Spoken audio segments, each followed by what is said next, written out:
जय श्री कृष्णा, राधे राधे। मैं मीनू शर्मा आप सभी का आपके अपने YouTube चैनल की कथा टीवी पर स्वागत करती हूँ।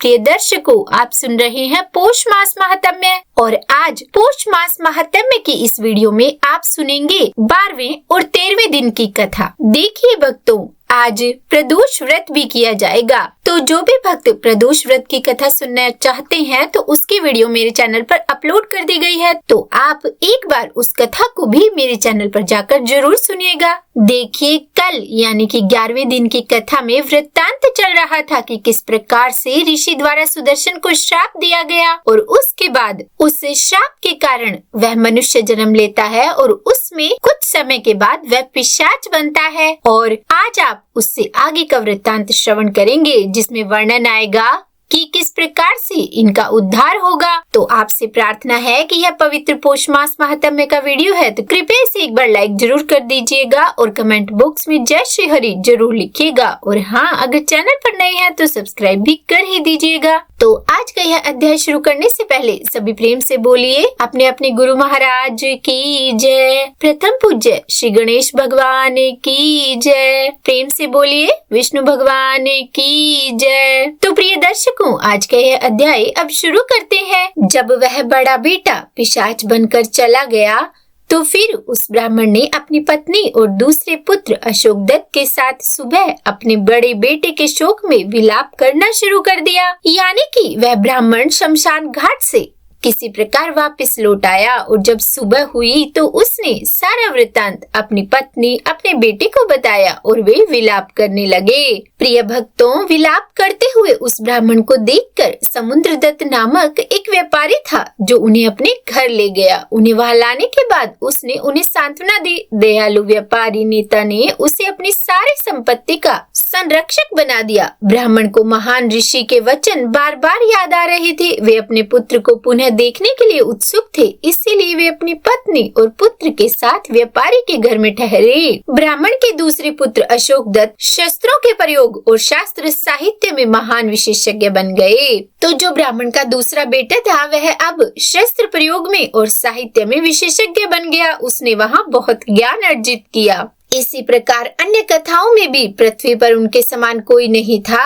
अपनी शिक्षा पूर्ण करने के बाद ब्राह्मण का पुत्र उस नगर में बहुत प्रसिद्ध हो गया। इसी बीच काशी देश के स्वामी एक शक्तिशाली पहलवान प्रताप मुकुट नामक राजा के समक्ष कुश्ती में चुनौती देने के लिए आए। उस पहलवान को हराने के लिए राजा प्रताप मुकुट ने अपने सेवकों के माध्यम से उस ब्राह्मण के अत्यंत बलवान पुत्र को आमंत्रित किया। विधि का विधान कुछ ऐसा हुआ कि जो वहाँ के राजा है प्रताप मुकुट, उनको एक शक्तिशाली पहलवान ने चुनौती दी कुश्ती के लिए। अब राजा को चुनौती दी है तो राजा मना तो नहीं कर सकते, पर अब राजा को पता था कि ब्राह्मण का जो पुत्र है बड़ा बलवान है, अनेकों विद्याओं में पारंगत है। इसीलिए राजा ने अपने सैनिकों को अपने सेवकों को वहां भेजा और ब्राह्मण के पुत्र को बुलाया। उनके आगमन को देखकर प्रताप मुकुट ने कहा कि हे अशोकदत्त, आप वास्तव में बलवान व्यक्तियों में श्रेष्ठ है। इस अपराजय पहलवान को परास्त कीजिए जो अपने बल पर घमंड करता है। तो आप इसे परास्त कीजिए, युद्ध में इसे जीत लीजिए। यदि आप दक्षिण क्षेत्र के इस महान पहलवान को हरा देते हैं तो मैं आपको आपकी हर इच्छा पूरी कर दूंगा,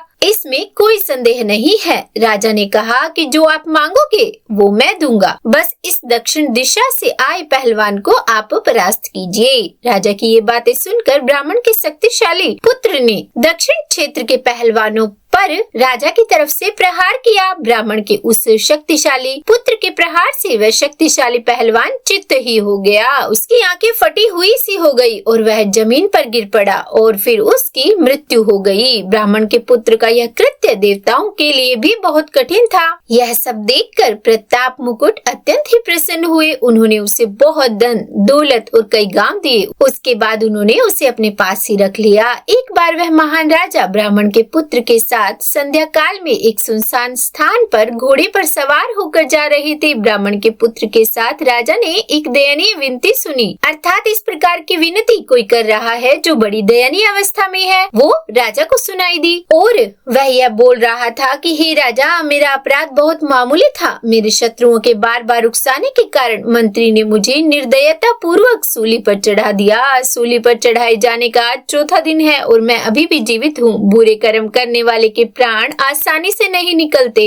मुझे असहनीय प्यास सता रही है। हे राजा, मेरी प्यास बुझाइए। तो राजा को इस प्रकार की आवाज सुनाई दी कि कोई व्यक्ति है जिसको फांसी की सजा दी गई है राज्य की ओर से और उसके प्राण अभी तक नहीं निकले हैं और वह अपनी प्यास बुझाने के लिए राजा से अनुग्रह कर रहा है। इस दयनीय अपील को सुनकर राजा ने ब्राह्मण के पुत्र अशोक दत्त से बात की, जो बहुत ही साहसी था। हे ब्राह्मण पुत्र, इस निर्दोष प्राणी को पानी पिलाओ जिसे सूली पर चढ़ाया गया है और जो अत्यधिक प्यासा है। राजा द्वारा ऐसा आदेश दिए जाने के तुरंत बाद ब्राह्मण के पुत्र ने पानी से भरा एक घड़ा लिया और जल्दी से चला गया। वह उस शमशान घाट पर गया जो दुष्ट आत्माओं और बेतालों से भरा हुआ था, क्योंकि आवाज तो शमशान घाट से आ रही थी और जो शमशान घाट होता है वहाँ पर अनेकों दुष्ट आत्माएं थी, अनेकों पिशाच थे। वह उस प्राणी को पानी पिलाने के लिए उत्सुक था जिसे सूली पर चढ़ाया गया था। वहाँ उन्होंने एक युवती को देखा जो यौवन की चरम अवस्था में थी। ब्राह्मण ने उस तेजस्वी स्त्री को देखा जो रति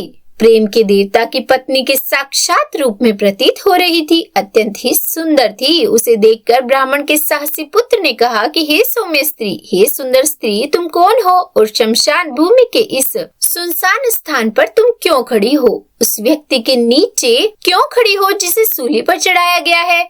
उनकी यह बातें सुनकर उस सुंदर चेहरे वाली महिला ने कहा कि यह मेरा प्रेमी है। राजा ने इसे सूली पर चढ़ा दिया है। जैसे एक कंजूस अपना धन नहीं छोड़ता, वैसे ही वह अपने अभिमान भी नहीं छोड़ता। वह मरने वाला है और मैं यहाँ उसका साथ देने आई हूँ। वह प्यासा है और मुझसे पानी मांग रहा है। इससे मुझे असहनीय पीड़ा हो रही है। वह सूली के शिखर पर है। मेरा प्रेमी मरने वाला है। मैं खड़े होकर उसे पानी नहीं पिला सकती क्योंकि मैं उससे नीचे हूँ कि मेरा हाथ वहाँ तक जा ही नहीं रहा पानी पिलाने के लिए। तब ये शब्द सुनकर दया के सागर अशोक दत्त ने उस अवसर के अनुरूप इस प्रकार से कहा कि माँ, मेरे कंधे पर पैर रखो और उसे ठंडा पानी पिला दो उस स्त्री को। और फिर वह स्त्री बोली कि ठीक है, मैं यही करूँगी। और यह कहते हुए युवती ने बड़ी जल्दी में उस ब्राह्मण के कंधे पर पैर रखा, उठ खड़ी हुई। तभी ब्राह्मण के पुत्र ने ताजा खून बहता हुआ देखा। यह क्या है? यह सोचकर उसने अपने चेहरा ऊपर उठाया और घूर कर देखा। उसने देखा कि सूली पर चढ़ाए गए व्यक्ति का शरीर वह स्त्री खा रही थी। यह देखकर ब्राह्मण के पुत्र अशोक दत्त ने उसके पैरों को पायल समेत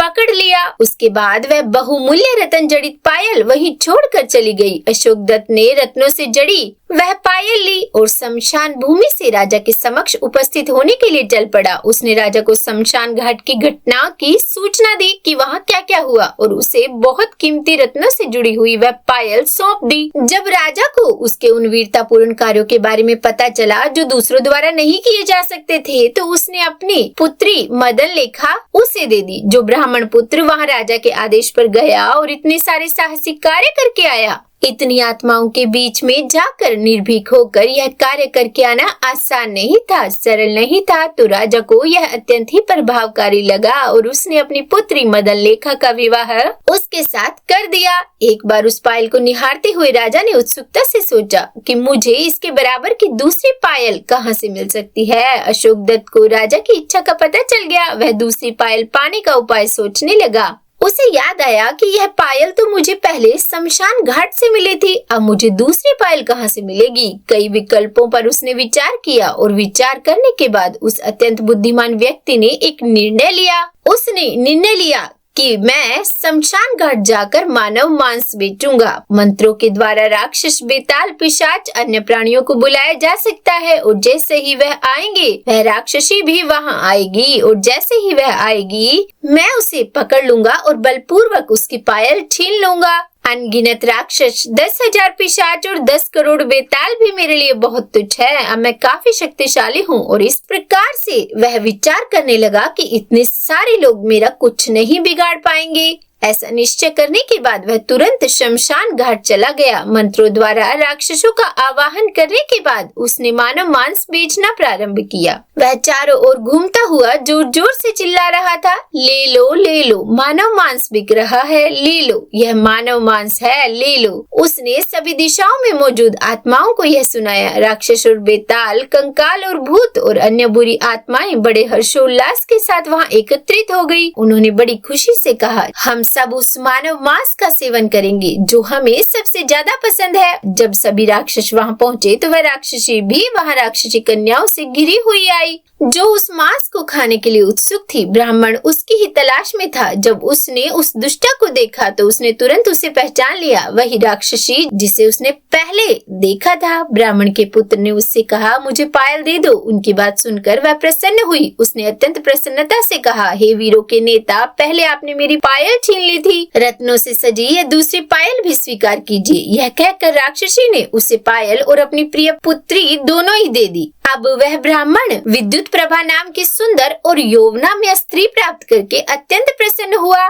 जिसका विवाह विद्युत केशी ने उससे कराया था। विद्युत केशी ने अपने दामाद को एक स्वर्ण कमल भी दिया। विद्युत प्रभा, पायल और स्वर्ण कमल प्राप्त करने के बाद उसने अपनी सास से विदा ली और राजा के समक्ष फिर से उपस्थित हुआ। पायल प्राप्त करने से प्रसन्न होकर प्रताप मुकुट ने वीरता और साहस से परिपूर्ण ब्राह्मण के पुत्र की प्रशंसा की। और फिर एक बार ब्राह्मण ने अपनी प्रेमिका विद्युत प्रभा से गुप्त रूप से बात की, तो जैसे ही उसने उसे पहचान लिया, अब वह उसकी वीरता से प्रसन्न थी, क्योंकि इतना साहस किसके अंदर है कि इतने भूत पिशाचों को बुलाए और उनके बीच में एक पायल के लिए पहुंच जाए। तो उसके साहस से वह अत्यंत प्रसन्न हुई और उसने कहा कि मेरी एक पुत्री है, उसका विवाह मैं तुम्हारे साथ करूंगी। और उस ब्राह्मण पुत्र ने सहर्ष स्वीकार कर लिया और वह पायल लेकर राजमहल में पहुंच गया। राजा को पायल दे दी और राजा अत्यंत प्रसन्न हुआ। अब एक दिन उसको विचार आया कि वह जिसके साथ, जो उसकी प्रियतमा है, उसके साथ वह बात करेगा, वार्तालाप करेगा। तो वह गुप्त रूप से बात करने लगा।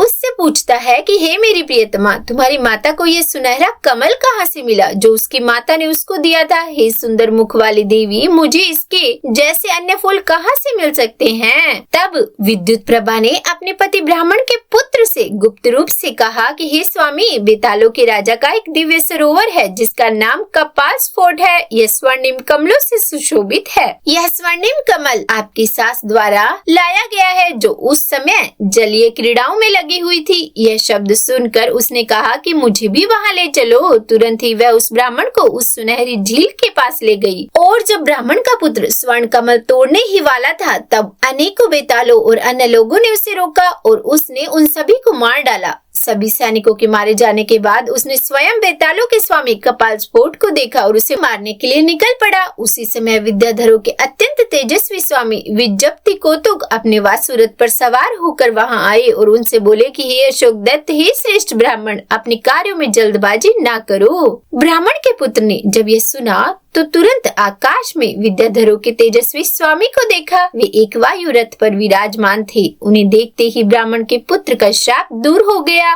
और उन्होंने अपना मानव रूप त्याग दिया और दिव्य रूप धारण कर लिया, क्योंकि इस ब्राह्मण पुत्र को भी तो श्राप लगा था ना ऋषियों का। ऋषि ने कहा था कि भाई बड़े वाले ने तो अनर्थ किया है पुत्री के साथ, और क्योंकि तुम उस समय वहाँ पर खड़े थे, तुमने यह सब कुछ होते हुए देखा पर इसका विरोध नहीं किया, इसीलिए मैं तुम्हें भी श्राप देता हूँ। तो जैसे ही उसने विद्याधरों को देखा, विद्याधरों के राजा को देखा, तो उसके प्रताप से उसका श्राप जो है वह दूर हो गया और वह अपने उसी स्वरूप में, दिव्य स्वरूप में आ गया। विजय कौतुक ने श्राप से मुक्त हो चुके सुकर्ण से कहा कि वह एक उत्कृष्ट वायु रथ पर विराजमान है और दिव्य आभूषणों से सुशोभित है। हे सुकर्ण, यह तुम्हारा भाई है, वह पापी जिसने महान ऋषि गालव की पुत्री को स्पर्श किया था। अपने श्राप के कारण वह वेताल अवस्था प्राप्त कर चुका है। अब देखिए, पिछले अध्याय में आपने सुना होगा कि वह जो उसका बड़ा भाई था वह बेतालों का राजा बन गया था। तो यहाँ विद्याधर उसको समझा रहे हैं कि जिसको तुम मारने के लिए आए हो ना, वह वेतालों का राजा कोई और नहीं, तुम्हारा खुद का भाई है, और क्योंकि तुम उसके अपराध में सहायक थे इसीलिए तुम्हें भी श्राप था। तुम्हारा अपराध मामूली था, इसलिए श्राप केवल तब तक प्रभावी रहा जब तक तुमने मुझे नहीं देखा। यह स्वयं उस ऋषि द्वारा निर्धारित किया गया था, लेकिन उसने तुम्हारे भाई को श्राप से मुक्ति नहीं दी है। इसीलिए मेरे साथ आओ हे सुकर्ण, तुम श्राप से मुक्त हो, स्वर्ग में जाओ। तब सुकर्ण ने विद्याधरों के अधिपति से कहा कि हे विद्याधरों के स्वामी, अपने बड़े भाई के बिना मुझे स्वर्ग जाने की उतनी इच्छा नहीं है। यदि वह भी सभी प्रकार के सुखों से परिपूर्ण हो, मुझे वह उपाय बताइए जिससे मेरे भाई का श्राप समाप्त हो जाए। अत्यंत प्रभावशाली विजयपति कौतुक ने उनसे इस प्रकार से कहा कि इस श्राप का प्रतिकार करना अत्यंत कठिन है, इसे कौन रोक सकता है। परंतु मैं तुम्हें एक अत्यंत बड़ा रहस्य बताता हूँ। यह रहस्य ब्रह्मा जी ने पूर्व काल में सनक सहित ऋषियों को बताया था। दक्षिणी सागर के पुण्य तट पर जो समस्त तीर्थों का केंद्र है, चक्र तीर्थ के निकट एक अत्यंत विशाल तीर्थ है। वहाँ दर्शन मात्र से ही अनेक पाप तत्कालिक नाश हो जाते हैं, बड़े से बड़े पापों का नाश हो जाता है। मुझे वहाँ स्नान करने का लाभ ज्ञात है। मुझे पता है कि वहाँ स्नान करने से क्या फल मिलता है। यदि तुम्हारा भाई वहाँ जाकर उस अत्यंत विशाल तीर्थ में स्नान करे तो वह निश्चय ही गालव ऋषि के शाप से उत्पन्न बेताल अवस्था से मुक्त हो जाएगा। और फिर उनकी बातों को सुनकर सुकर्ण तुरंत अपने भाई के साथ बेताल के रूप में दक्षिण सागर के तट पर चले गए। ब्रह्मा जी ने सनक और अन्य लोगों से जिस तीर्थ का उल्लेख किया वह चक्र तीर्थ के दक्षिण और गंधमादन के उत्तर में स्थित है। गंधमादन पर्वत के उत्तर में स्थित उस तीर्थ के तट पर पहुंचकर उन्होंने अपने भाई से इस प्रकार कहा कि हे भाई, गालव ऋषि के भयानक श्राप को दूर करने के लिए इस तीर्थ में तुरंत पवित्र स्नान करो, जो सभी उत्तम तीर्थों में सबसे उत्तम है। प्रिय दर्शकों, उस समय उस तीर्थ से हवा द्वारा लाई गई जल की बूंदें उसके शरीर पर गिर पड़ी। कभी भी आप समुद्र के किनारे जाएंगे तो आप देखेंगे कि जो समुद्री हवाएं आती है ना, उनके साथ जल की फुहारें भी आती है। और इस प्रकार उस तीर्थ के जल की फुहार के संपर्क में आने के कारण से ही उसने वेताल की उस अवस्था को त्याग दिया और मनुष्य की अवस्था को प्राप्त कर लिया। यानी कि वह ब्राह्मण के पुत्र की अवस्था में आ गया और ब्राह्मण के पुत्र की अवस्था उसने पुनः प्राप्त कर ली। उसके बाद अपने मानव रूप को दूर करने के लिए अनुष्ठानिक संकल्प के साथ ब्राह्मण के पुत्र ने सभी उत्कृष्ट तीर्थों में सबसे उत्कृष्ट तीर्थ में स्नान किया और फिर तुरंत उठकर दिव्य रूप धारण किया। वे एक उत्कृष्ट वायु रथ पर सवार हुए, सुदर्शन अप्सराओं से घिरे हुए थे। वे सभी आभूषणों से सुशोभित थे। अपने भाई के साथ उन्होंने उस तीर्थ की स्तुति की और बार बार उसे प्रणाम किया। विज्ञप्ति कौतुक को सिर पर रखकर वे स्वर्ग को चले गए। तब से उस तीर्थ को वेताल वर्दा कहा जाने लगा, क्योंकि वेताल की अवस्था उसके स्पर्श मात्र से ही दूर हो जाती थी। तो जो लोग चक्र तीर्थ के दक्षिण में स्थित इस तीर्थ पर जाते हैं और यहाँ तक कि एक साधारण स्नान भी कर लेते हैं तो वे जीवित मुक्त आत्मा बन जाते हैं। इस तीर्थ के समान पुण्य में तीर्थ ना कभी हुआ है और ना कभी होगा। उन्होंने वेताल के भयानक रूप को त्याग दिया और दिव्य अवस्था को प्राप्त किया। इसीलिए भक्त को संकल्प अनुष्ठान करना चाहिए और भव्य वेताल वर्दा में पवित्र स्नान करना चाहिए। विधि पूर्वक पितरों को चावल के गोले अर्पित करने चाहिए, यानी कि पिंडदान करना चाहिए। इस प्रकार हे ऋषिवरों, उस तीर्थ की महिमा और उस तीर्थ को वेताल वर्दा का नाम कैसे मिला, इसका वर्णन मैंने तुमसे कह दिया है। जो भी इस महात्म्य के इस अध्याय को पढ़ता है, सुनता है या सुनाता है, उसे ईश्वर की कृपा से अवश्य ही मुक्ति मिलती है। तो बोलिए विष्णु भगवान की जय। आज का यह अध्याय यही पूर्ण हुआ। अब इसके आगे का वृत्तांत हम कल श्रवण करेंगे। अगर आज की वीडियो अच्छी लगी हो तो लाइक एंड शेयर कीजिएगा और चैनल पर नए हैं सब्सक्राइब नहीं किया तो सब्सक्राइब भी कर ही दीजिएगा। और हाँ, कमेंट बॉक्स में जय श्री हरि जरूर लिखिएगा। तो बोलिए प्रेम से विष्णु भगवान की जय।